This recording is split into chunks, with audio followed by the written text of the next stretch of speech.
दोन कंत्राटी कर्मचाऱ्यांनी सरकारलाच थोडका नाही तर तब्बल 21 कोटींचा गंडा घातलाय। छत्रपती संभाजीनगरात हा घोटाळा उघड झाला आणि एकाच खळबळ उडाली।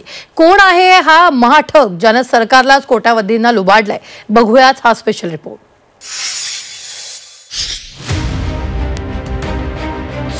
पगार 13,000, लूट 21 कोटींची।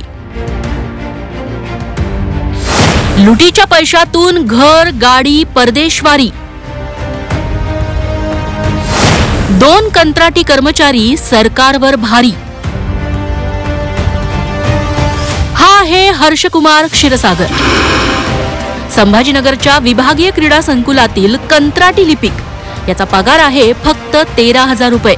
मात्र त्यानं आतापर्यंत कमावलेत तब्बल 21 कोटी 59,38,000 रुपये।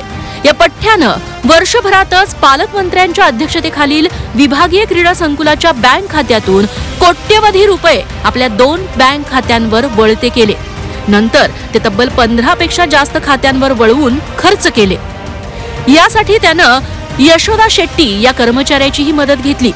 वर्षभरानंतर हर्षकुमारचं हे गौड बंगाल उजेडात आलं आणि त्याच्यावर गुन्हा दाखल झालाय। 3 आरोपी आहेत। 3 आरोपीपैकी 2 आरोपी अटक करण्यात आलेले आहेत। एक आरोपी अटक झालेला नाही। तर आमची टीम याच्यामध्ये तपास EOW ची टीम तपास करत आहे। ज्या अकाउंटवरती रक्कम वर्ग करण्यात आली होती ते अकाउंट तपासामध्ये सीज करण्यात आलेले आहे। आरोपी हर्षकुमार क्षीरसागरनं सरकारलाच कसा गंडा घातला सविस्तर समजून घेऊ। राज्य सरकारकडून 21 कोटींचा निधी क्रीडा विभागाला मिळाला होता।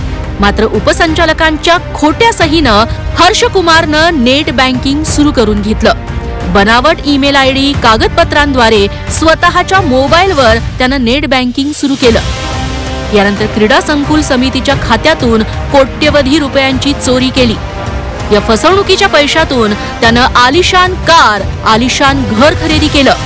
याच सरकारी पैशातून त्यानं तब्बल 5 देशांचा दौरा केला। आता पोलीस तक्रारीची चाहूल लागल्यावर हर्षकुमार फरार झालाय।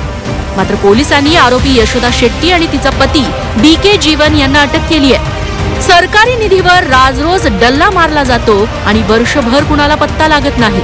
यातूनच प्रशासनाचा ढिसाळ कारभार पुन्हा अधोरेखित होतोय। विशाल करोळेसह ब्युरो रिपोर्ट, झी 24 तास, संभाजीनगर।